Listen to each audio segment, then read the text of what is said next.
एक बेटा बाप के लिए क्या क्या करता है, और एक बाप जो तुम्हारा पिता है वो तुम्हारे लिए क्या नहीं करता है, तुम्हारी आंखें खुल जाएगी मेरे दोस्त। इस कहानी को तुम पूरी सुनना।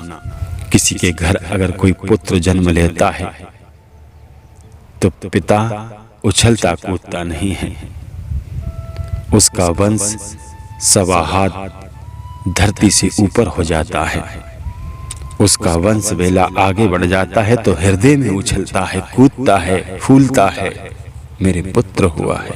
एक महापुरुष पिता की बात कर रहा हूं मैं कि वो उछलता नहीं है, वो ढोल नगाड़े नहीं बजाता है, ईश्वर से कहता है प्रभु तुम्हारा लाख लाख धन्यवाद है जो तुमने मुझे पुत्र रत्न दिया है।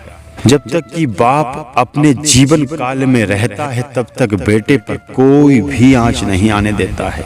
अपने खांधे पर, अपने माथे पर बेटे को बिठाता है, उससे प्यार करता है, दुलार करता है और जीवन में उसके बारे में सोचता है। लेकिन बेटा धीरे धीरे बड़ा होता है, उसे सब भान होने लगता है, इंद्रियों के मोहों में वो पिता को भूलने लगता है। संगत पे अगर पिता ने ध्यान नहीं दिया तो बेटा बिगड़ रहा है, और संगत पे अगर पिता ध्यान देता है तो बेटा नहीं बिगड़ेगा। अगर बाप ने सब ऊंच नीच बेटे को बताई है तो बेटा कहीं भी नहीं जाएगा घर छोड़कर। और बाप के सपने अगर अधूरे रह गए हैं उसे बेटा अगर पूरा करना चाहता है तो वो भी एक ज्ञान है, एक विश्वास होता है, जिस विश्वास पर पुत्र खरा उतरे। लेकिन उसकी शिक्षा जरूर मिलना चाहिए। जब तक कि एक बाप जिंदा है, जीवित है, तब तक बेटे पर कोई आंच नहीं आने देता है। लेकिन सबसे पहले पिता के हृदय में आग बेटा ही लगाता है। जिन खांधों पर बेटे को पिता बिठाता है उन्हीं खांधों पर वो अर्थी को ले जाकर पिता को शमशान तक छोड़ता है, अग्नि से बचाता है, जल से बचाता है, और अंत में पुत्र पिता का पिंडदान करके इन प्रेत आत्माओं से अपना पीछा छुड़ा लेता है कि पिताश्री आप जाइए।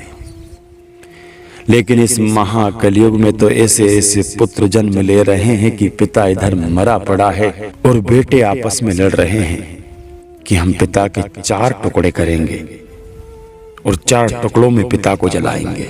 इस महाकलयुग में तो तुम्हें वो देखने को मिल रहा है कि पिता इधर मरा पड़ा है और पुत्र शराब पीने के लिए दुकान ढूंढ रहा है।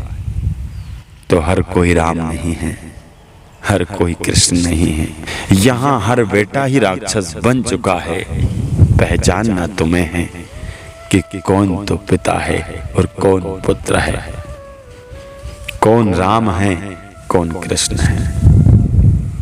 एक पिता अपने बेटे के लिए सब कुछ त्याग देता है, एक माता अपने पुत्र को जन्म देने के लिए सुंदरता को त्याग देती है। लेकिन कलयुग में क्या क्या हो रहा है, सगा भाई, सगा खून, एक कोंख से जन्म लेने वाले 2-2 भाई हो, 10 हो, 2 हो, 4 हो, लालच के लिए, नाम के लिए अपनों को ही काट कर खा रहे हैं।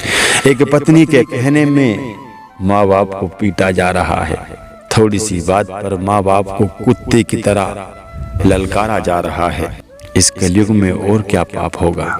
जिन घरों में शिक्षा नहीं है, जिन घरों में संस्कार नहीं है, उन घरों में से यही राक्षस पैदा होते रहेंगे और ऐसा ही अंधकार उन घरों में आता रहेगा।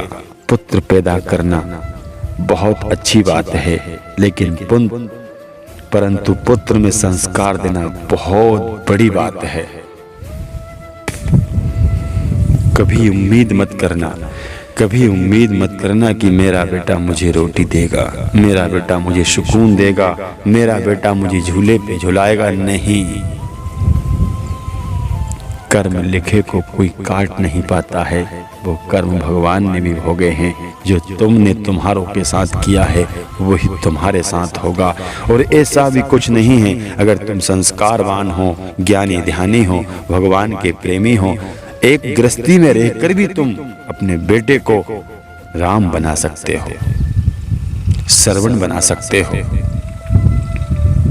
लेकिन तुम्हें कुछ अपने आप को बदलना पड़ेगा। जानवर हो, पशु पक्षी हो या मनुष्य हो, हर एक प्राणी बच्चों को जन्म जरूर देता है और पिता का सबसे बड़ा योगदान होता है। तो इसलिए औलाद पैदा करना चाहिए, अच्छी बात है, लेकिन औलाद में संस्कार देना बहुत जरूरी हो गया है। कभी ये मत सोचो कि कलयुग आ गया, कभी ये मत कहो कि कलयुग बुरा है, कभी ये मत सोचो कि ये युग बुरा है। तुम बुरे हो, तुम्हारी सोच बुरी है, तुम्हारी संगत बुरी है, तुम्हारी शिक्षा बुरी है, तुम्हारा संस्कार बुरा है। वही सतयुग है, वही कलयुग है, वही द्वापुर है, वही द्वापुर है। मानो तो आज भी वही त्रेता युग है, लेकिन हम बस एक सोच में पड़ रहे हैं कि युग बुरा है। युग बुरा नहीं है, तुम्हारी सोच भ्रष्ट हो चुकी है, तुम्हारी बुद्धि भ्रष्ट हो चुकी है।